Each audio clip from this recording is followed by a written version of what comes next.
working in the flea market so early. I've been working here since my mama was a baby. Just because the rhythm is slow, that don't mean that you can't flow. PaRappa the Rapper Remastered hit the PS4 just in time for the series to bypass 20 years of existence. Despite being a few months late, this re-release of the PSP port of Nana Onsha's original game is a fun, if bare-bones way to celebrate that anniversary, but it absolutely could have been better with some gameplay fixes.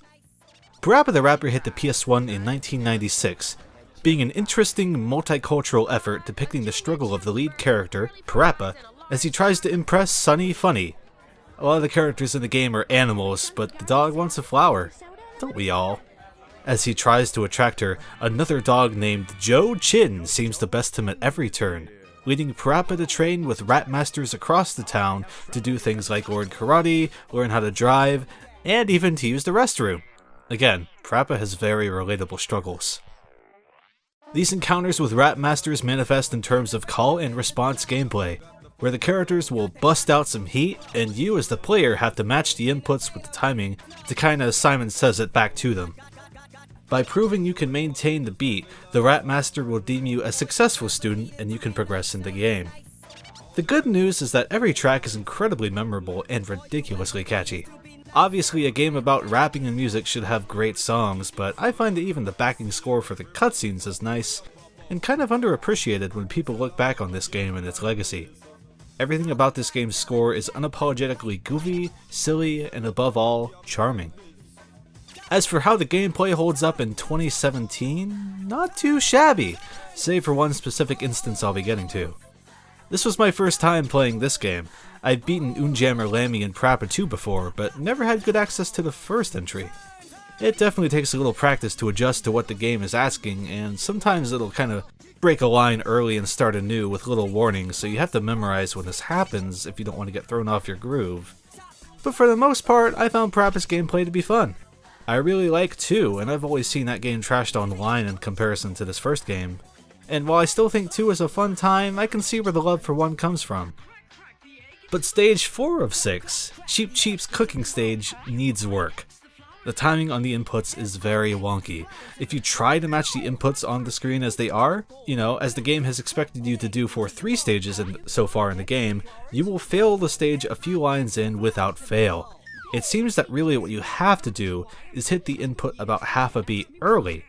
This is not communicated, and the game is poor at giving feedback in general when you mess up, so it is a frustrating, incomprehensible brick wall until you search online and realize what's going on.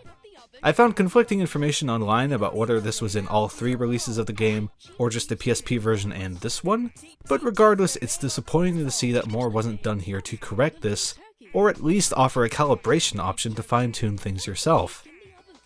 Especially since this release will likely be poised as the definitive way to play the first game for some years.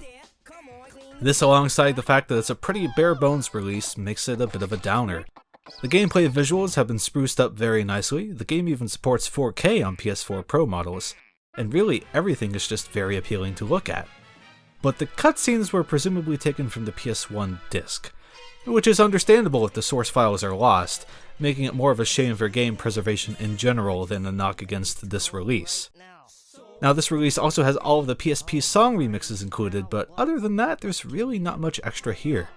What you see is what you get, and if this game is worth the asking price depends on how much you see yourself valuing what's here.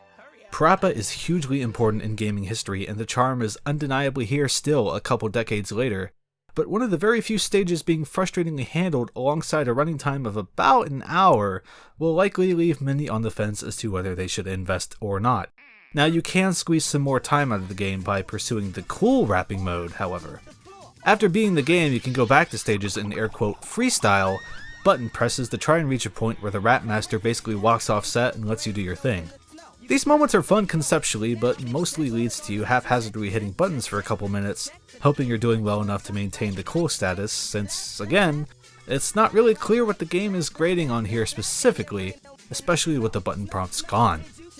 Personally, I found the title worth the asking price.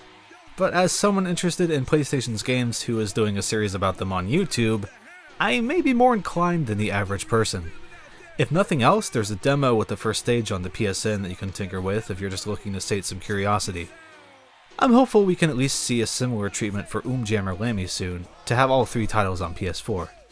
If you played PaRappa 1, let me know what you thought down below, or wherever YouTube has its comment section when you're watching this in 2022. I'm MykonosFan, this has been Learning to Love PlayStation, and thank you very much for watching.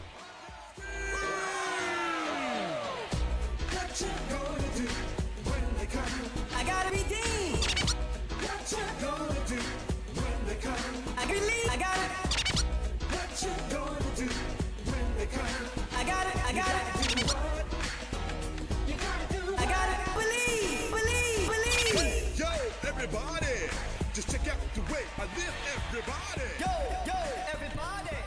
The time you've been waiting for.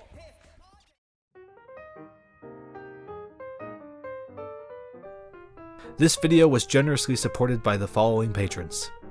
Thank you.